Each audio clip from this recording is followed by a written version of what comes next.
Halo, Assalamualaikum warahmatullahi wabarakatuh. Bertemu lagi dengan saya, Nura Mubina. Kali ini saya akan menjelaskan mengenai materi tentang psikoterapi dengan teknik psikoanalisa. Kali ini saya akan membahas mengenai 3 hal yang biasa dilakukan oleh tokoh psikoanalisa yang pertama yaitu Sigmund Freud. Nah, di dalamnya nanti kita akan membahas mengenai ada teknik asosiasi bebas, analisa mimpi, dan juga Freudian slips. Nah, saat ini saya akan mencoba untuk share screen PowerPoint saya. Kita jadi bisa menyimak bersama-sama apa itu teknik psikoanalisa untuk psikoterapi ya.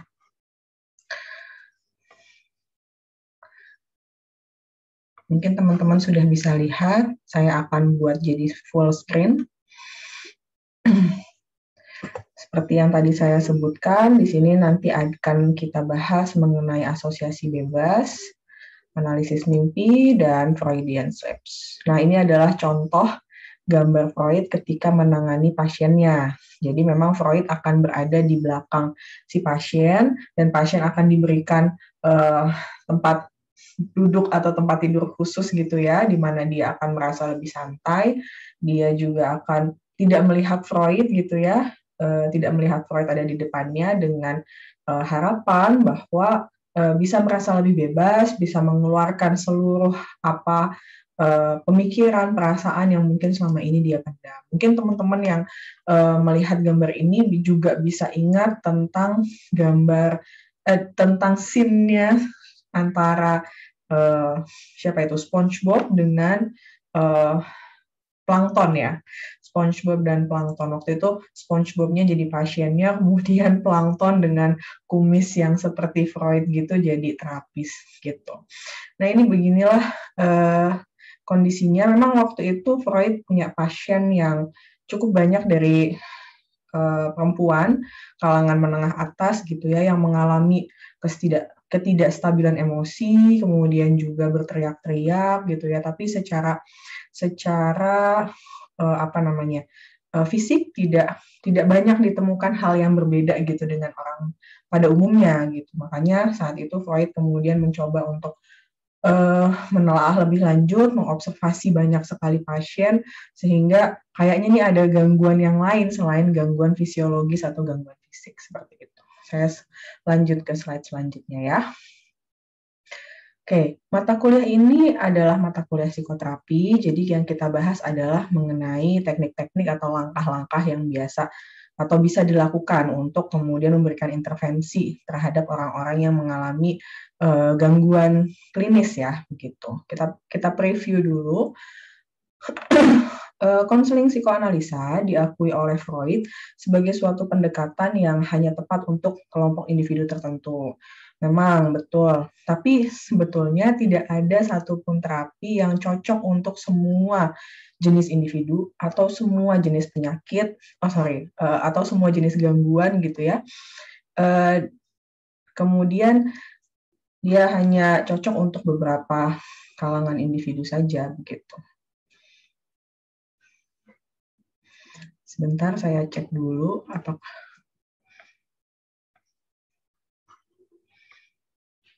Oke. Saya kembali lagi ya.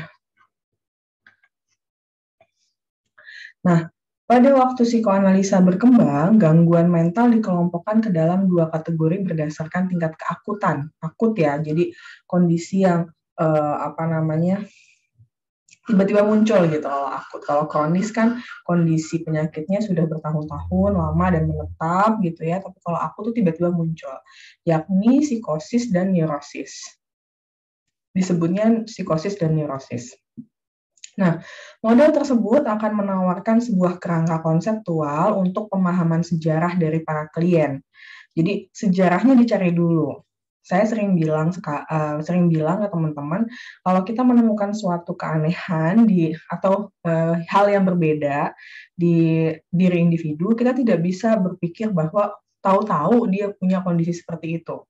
Tapi mungkin ada sejarahnya. sehingga dia bisa memunculkan gejala seperti itu gitu ya, dan kemudian memberikan sebuah jalan pikiran tentang bagaimana masa lalu mereka mempengaruhi kondisi mereka saat ini. Jadi jangan lupa kalau misalnya kita melakukan sesuatu untuk memahami mengapa seseorang menjadi seperti itu, kita mesti gali.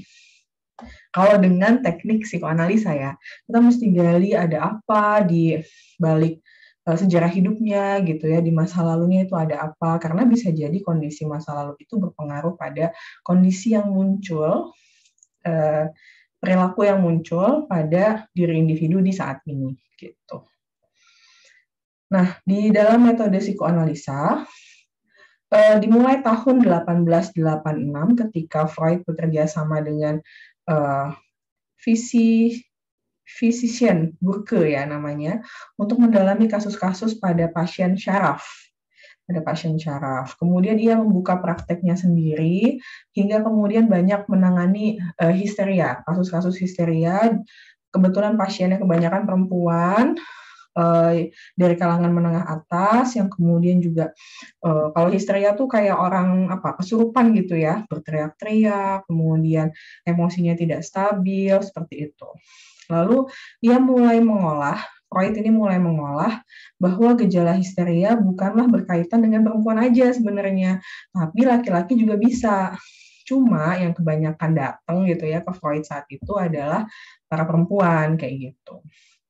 Nah, dalam prakteknya Freud itu akan mencoba menggunakan metode hipnosis yang kemudian ia terapkan yang membuat pasien merasa bebas berbicara dan mengekspresikan emosi yang dia miliki atau kita sebut dengan katarsis. Jadi sebetulnya metode psikoanalisa dalam hal psikoterapi itu ada hipnosis yang disebutkan oleh Freud, dan juga di dalam hipnosis itu ada upaya untuk membuat klien mengungkapkan seluruh hal yang selama ini dia repress.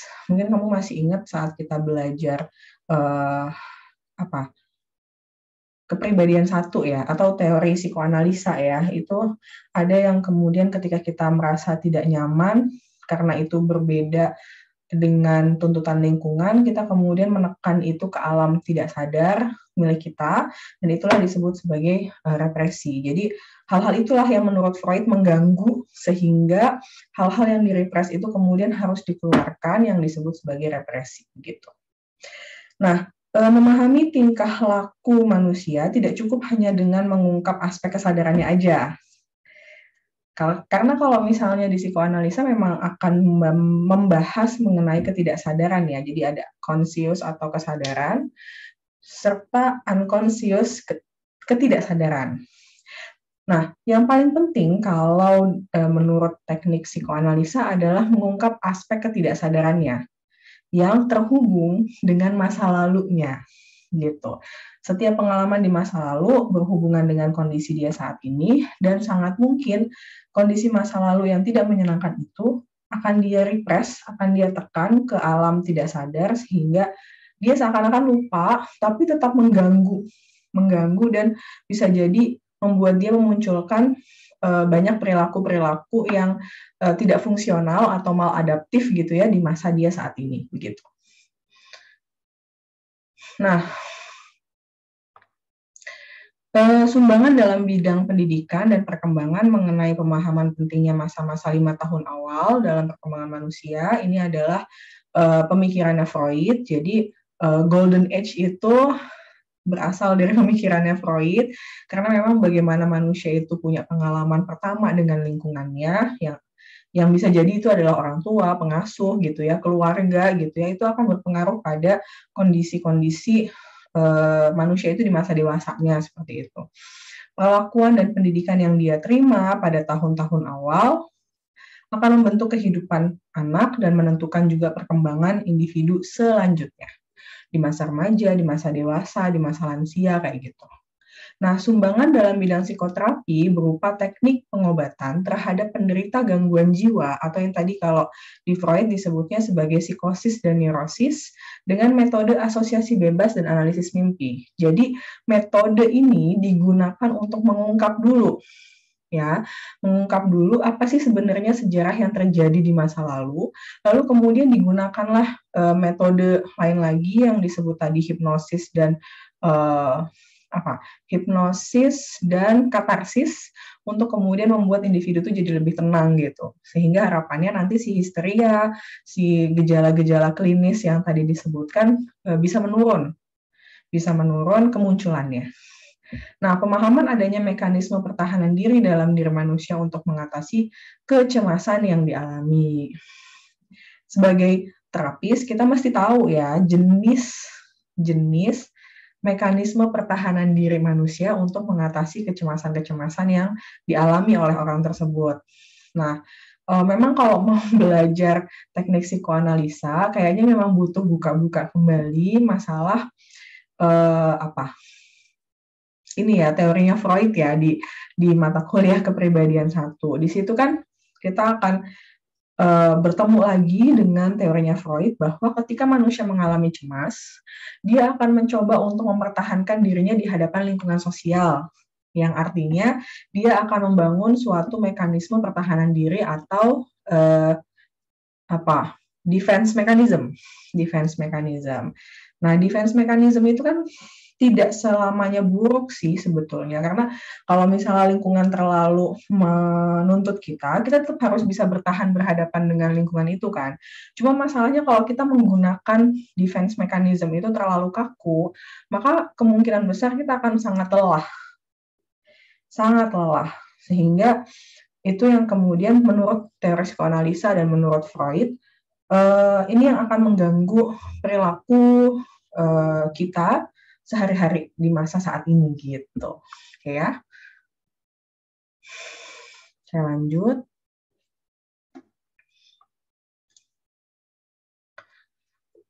Nah, ini ada teknik terapeutik Freud. Dalam perjalanan praktiknya, Freud mencoba mengembangkan beberapa teknik. Lagi-lagi ini untuk mengungkap atau membantu individu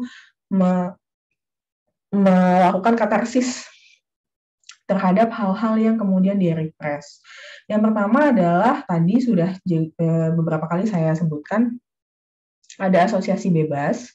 Asosiasi bebas tujuannya untuk membantu kita sebagai terapis sampai ke alam tidak sadar dari si pasien yang kita temui, gitu ya. Dia datang ke kita, terus dia mencoba untuk mungkin memperlihatkan gambaran-gambaran kemunculan perilakunya yang aneh gitu ya, atau mungkin keluarga pasien gitu ya. Nah, kalau dengan tekniknya Freud, kita akan memberikan waktu untuk melakukan asosiasi bebas. Kita mencoba membuat dia bercerita panjang gitu ya, menelusuri ide dari yang dia sadari, dia akan terus bercerita sampai ke sesuatu yang tidak dia sadari.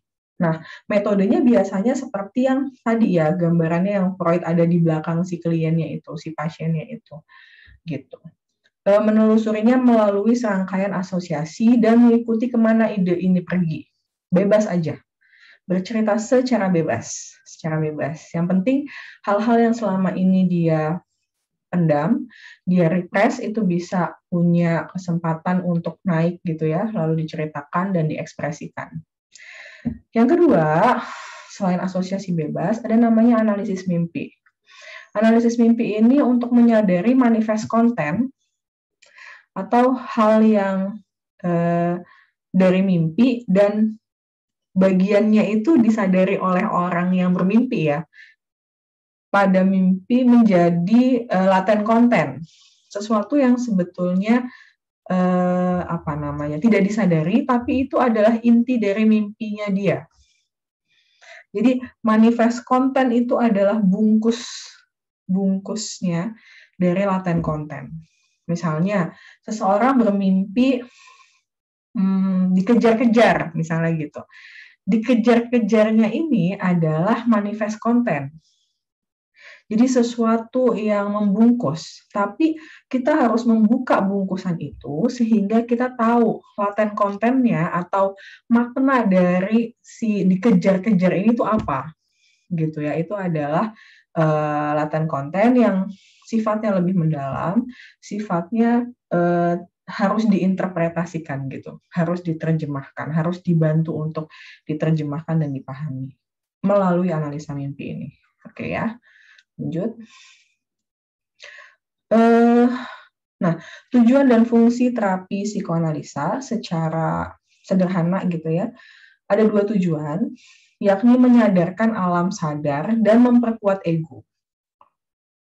Ya, menyadarkan alam bawah sadar. Jadi apa-apa yang kita repress ke dalam alam tidak sadar itu, kita naikkan ke alam sadar, kita buat si pasiennya atau si kliennya itu menyadari hal-hal yang kemudian selama ini dia tekan, dia coba lupakan, dia coba pendam dalam-dalam, kita bantu untuk dia sadari kembali, tapi dengan tidak melupakan bahwa ego atau dirinya itu perlu cukup kuat untuk bisa menyadari hal-hal yang dia repress.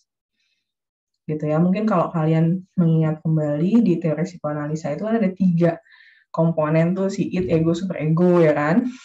Id adalah dorongan yang dia pleasure principle gitu kan ya, prinsipnya adalah mencari kenikmatan, sedangkan kalau si superego kan menghukum gitu kan. Nah itu yang kemudian 2 hal ini yang bertarung, yang membuat individu merasa cemas, yang kemudian membuat individu punya defense mechanism, dan kalau misalnya defense mechanism-nya terlalu kaku, ego tuh akan lemah. Jadinya muncullah gejala-gejala seperti psikosis dan neurosis yang disebut Freud tadi itu. Nah, ego itu harus kuat karena dia yang kemudian menjadi jembatan antara id dan superego.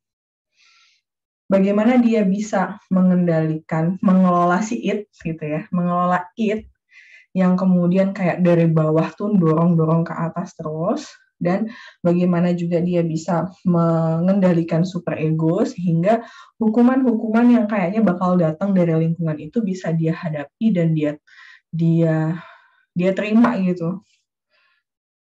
Dia terima gitu ya. Nah, dan fungsi serta peran terapis adalah menganalisis keterangan-keterangan yang diberikan oleh klien tentang masa lalunya untuk membantu memperkuat ego ini. Gitu. Oke ya, lanjut. Nah, saya akan cerita sedikit tentang asosiasi bebas. Kalau kita mau mengenal asosiasi bebas, pertama semua libido ya, dorongan, bukan hanya tentang seks ya, libido kalau di Freud ini dipaksa pindah dari gejala ke transference dan fokus di situ. Kedua, pergulatan diarahkan pada objek baru.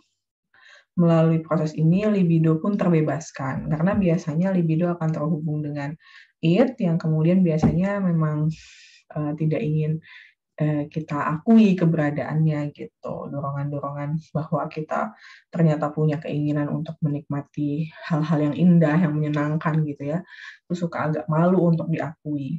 Nah, transferensi sendiri adalah pengungkapan isi ketidaksadaran yang tersimpan sejak masa kanak-kanak dengan memakai terapis sebagai medianya. Ya, jadi pengungkapan isi ketidaksadaran yang tersimpan sejak masa kanak-kanak dengan memakai terapis sebagai medianya. Transference mengacu pada perasaan seksual atau libidonya Freud ini nggak kayak dorongan seksual yang umumnya ada ya. Seksualitas menurut Freud adalah pencarian kenikmatan. Pencarian kenikmatan, apapun itu, bisa tentang makan, bisa tentang ya memang betul seksualitas gitu ya, atau tentang hal-hal yang menyenangkan lah gitu. Kan kalau kita kesannya orang yang selalu senang-senang tuh apa? Nggak beres gitu maksudnya. Jadi orang kadang-kadang malu untuk mengakui hal itu gitu. Jadinya akhirnya ditekan. Nah, transference ini membantu untuk manusia itu ya udah akuin aja bahwa diri kita seorang manusia yang kemudian juga punya perasaan untuk ingin mendapatkan kenikmatan-kenikmatan gitu ya. Atau transference ini juga mengacu pada tentang agresivitas yang kuat. Setiap manusia juga punya sisi agresif ya. Agresif itu dalam artian keinginan untuk menyerang orang lain gitu, dorongan untuk misalnya kalau kita marah tuh kita pengen mengungkapkan ketidakterimaan, terus bisa aja pengen menyerang seseorang gitu ya. Itu bisa positif, bisa negatif. Hati-hati nanti. Mungkin kalau misalnya ada yang mau bertanya bisa dituliskan di kolom komentar atau chat langsung ke saya. Nah, ada 2 transference nih. Ada transference yang positif, ada transference yang negatif. Kalau transference yang positif, memungkinkan pasien untuk menghidupkan kembali pengalaman masa kecil mereka dalam iklim penanganan analitis yang tidak mengancam. Jadi konsepnya si transference ini adalah pasien melihat terapis sebagai seseorang yang bisa memancing dia untuk mengungkapkan kondisi-kondisi di masa lalunya. Gitu. Dan selama itu dirasakan pasien kondisi tersebut tidak mengancam, dia akan mengangkat isu-isu yang selama ini direpress. Karena ada mediasi terapisnya gitu. Nah, tapi ada juga transferensinya sifatnya negatif dalam bentuk kebencian. Perlu dikenali oleh terapis juga dan dijelaskan kepada pasien agar mereka bisa mengatasi kalau kemungkinan ini muncul, maka akan ada proses resistensi dulu terhadap penanganan psikoterapinya, gitu ya.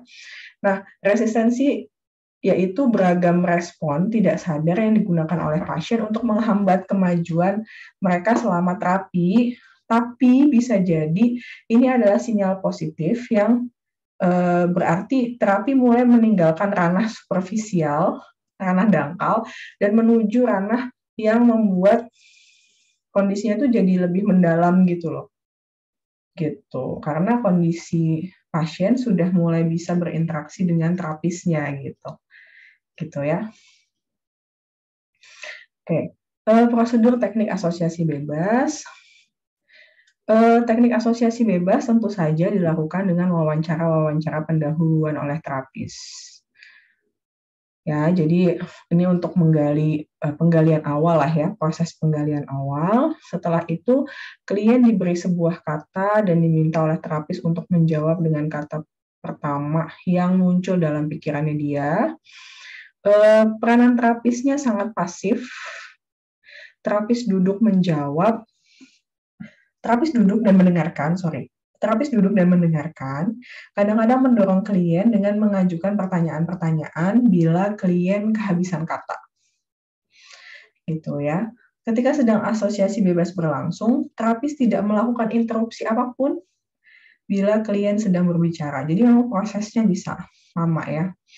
Dengan melaporkan segala sesuatu tanpa ada yang disembunyikan, klien akan merasa terhanyut bersama dengan perasaan dan pikiran yang dia miliki, karena ini kan asosiasi bebas.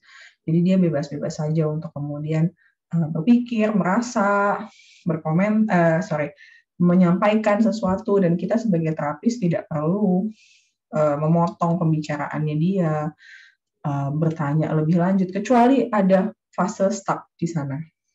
Jadi diem gitu dia. Nah, itu boleh kita bantu. Nah, untuk meminimalisasikan pengaruh gangguan dari luar, klien diminta untuk berbaring di atas dipan, seperti yang awal tadi ya. Dalam ruangan yang tenang, posisi terapis duduk di belakang klien agar tidak mengalihkan perhatian klien ketika berbicara, yakni pada saat asosiasinya mengalir dengan jelas. Jangan sampai keberadaan kita tuh malah membuat kliennya merasa tidak nyaman, takut, cemas, dan sebagainya, sehingga akhirnya terapisnya menurut Freud ditaruh di belakang kliennya. Gitu. Nah, yang kedua setelah asosiasi bebas, karena memang dalam perjalanan teknik terapinya Freud, asosiasi bebas suka bikin manusia atau pasien tuh jadi stuck loh. Mau cerita apa lagi ya, apalagi kalau orang Indonesia kan, apalagi ya, aku kalau ngomong begini salah apa enggak ya gitu. Ada yang namanya analisis mimpi. Analisis mimpi ini tentu saja terhubung dengan penggalian makna terhadap mimpi-mimpi yang dimiliki oleh pasien atau klien ya. Asumsi dasar dari analisis mimpi Freud adalah hampir semua mimpi merupakan upaya pemenuhan keinginan. Wish fulfillment. Jadi sesuatu yang misalnya kita inginkan di dunia sadar kita tapi tidak diperoleh, itu nanti kemudian akan muncul di dunia mimpi kita gitu loh. Jadi, asumsi bahwa mimpi merupakan upaya pemenuhan keinginan yang dapat muncul dalam bentuk simbol-simbol yang bisa jadi berbeda dengan keinginan kita yang sebenarnya gitu. Mimpi yang dapat ditafsirkan tidak muncul pada pasien-pasien yang mengalami pengalaman traumatis atau mengalami PTSD ya. Karena kalau orang dengan PTSD itu biasanya kemunculan mimpinya berulang dan memang langsung pada trauma-trauma yang membuat dia punya gangguan PTSD. Pada orang-orang seperti ini, mimpi muncul mengikuti prinsip kompulsi repetisi ketimbang pemenuhan keinginan. Jadi karena traumanya itu. Mimpi-mimpi ini lazim didapati pada orang-orang yang mengalami kelainan stres pasca trauma yang berulang kali memimpikan pengalaman yang menakutkan atau traumatis. Jadi mimpi yang seperti itu tidak bisa untuk diinterpretasikan, sehingga kita perlu tahu apakah kalau kita mau melakukan analisa mimpi, mimpi itu berasal dari kondisi diagnosa PTSD atau bukan gitu ya. Oke. Freud meyakini bahwa mimpi dibentuk di alam tidak sadar, materi-materi psikis tidak sadar perlu disembunyikan dalam selubung penyamaran. Selubung ini bekerja dengan dua dasar. Nah, inilah yang kemudian tadi saya sebut sebagai manifest content, yang selubungnya, latent content adalah sesuatu hal yang diselubungi. Tadi kan saya bilang gitu. Nah, di dalamnya itu selubungnya bekerja dengan dua dasar. Pertama ada condensation, yang mengacu pada pernyataan bahwa muatan manifest mimpi selubungnya tidaklah seluas muatan pada tingkatan laten atau yang diselubungi, yang menyiratkan bahwa materi tidak sadar diringkas atau dikondensasikan sebelum muncul dalam tingkah laku manifest. Kemudian ada juga dasar pengalihan, berarti bahwa gambaran mimpi digantikan oleh gagasan lain yang tidak ada kaitannya. Gambaran mimpi digantikan oleh gagasan lain yang sangat mungkin tidak ada kaitannya. Kondensasi dalam pengalihan muatan ini berlangsung menggunakan simbol, gambaran-gambaran tertentu, dipresentasikan secara universal atau umum oleh figur-figur yang tampaknya lebih tidak berbahaya gitu loh, lebih tidak menimbulkan kecemasan dan sebagainya gitu. Jadi laten kontennya itu mungkin membuat seseorang yang punya mimpi itu takut, cemas, khawatir gitu ya, tapi manifest kontennya itu lebih ke arah hal-hal universal dengan figur-figur yang tidak menakutkan atau tidak mengkhawatirkan atau tidak mencemaskan gitu. Nah, yang terakhir ada Freudian slips. Ini menurut James, salah satu penerjemah tulisan-tulisan Freud ya. Freud itu pernah menyebutkan tentang keliru ucap atau Freudian slips. Slip of tongue. Jadi kalau kita salah ngomong gitu, menurut Freud itu boleh diinterpretasikan karena itu bisa jadi terhubung dengan materi alam ketidaksadaran yang kemudian bisa membantu kita menyadari hal yang kita repress. Gejala-gejalanya adalah salah ucap, salah baca, salah dengar, salah meletakkan objek, dan tiba-tiba lupa. Freud bersikeras bahwa kekeliruan memiliki makna. Pertama, kekeliruan ini bukanlah sekedar kebetulan, tapi tindakan mental yang serius. Mereka masuk akal, mereka muncul dari tindakan-tindakan lain yang sejalan, atau tepatnya tindakan-tindakan yang sama, saling bertentangan dari dua tujuan yang berbeda. Keliru ucap sendiri yang tidak disadari ini serupa seperti mimpi ya. Keduanya sama-sama hasil dari alam bawah sadar dan alam tidak sadar, di mana tujuan tidak sadar begitu dominan sehingga mengganggu dan menggantikan tujuan di alam sadarnya. Gitu. Ketika penanganan analitisnya berhasil, Ya, teori psikoanalisa dalam hal psikoterapi ini berharap bisa menggunakan energi psikis untuk melakukan fungsi-fungsi ego. Jadi kan memang yang disasar adalah ego yang sehat, diri yang sehat gitu ya.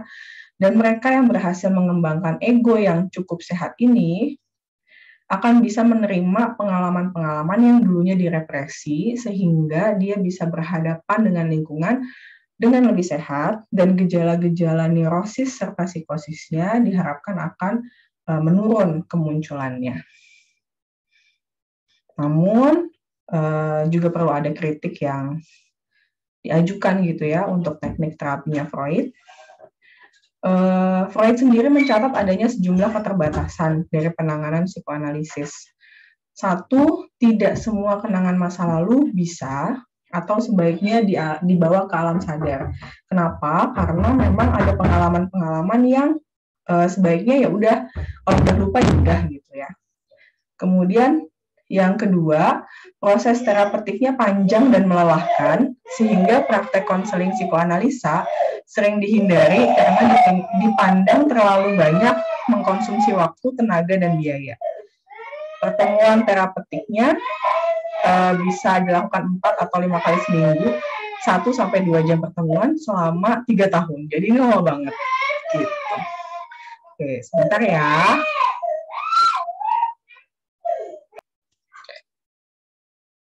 Baik, seperti itu materi saya mengenai teknik psikoterapi dengan teori psikoanalisa. Kalian bisa bertanya mungkin di kolom chat atau kalau misalnya bisa menuliskan pesan WhatsApp langsung ke saya ketika ada materi atau bagian yang tidak kalian pahami. Begitu saja materi kita dalam pertemuan kali ini. Selamat belajar, selamat memahami. Terima kasih atas perhatiannya. Assalamualaikum warahmatullahi wabarakatuh.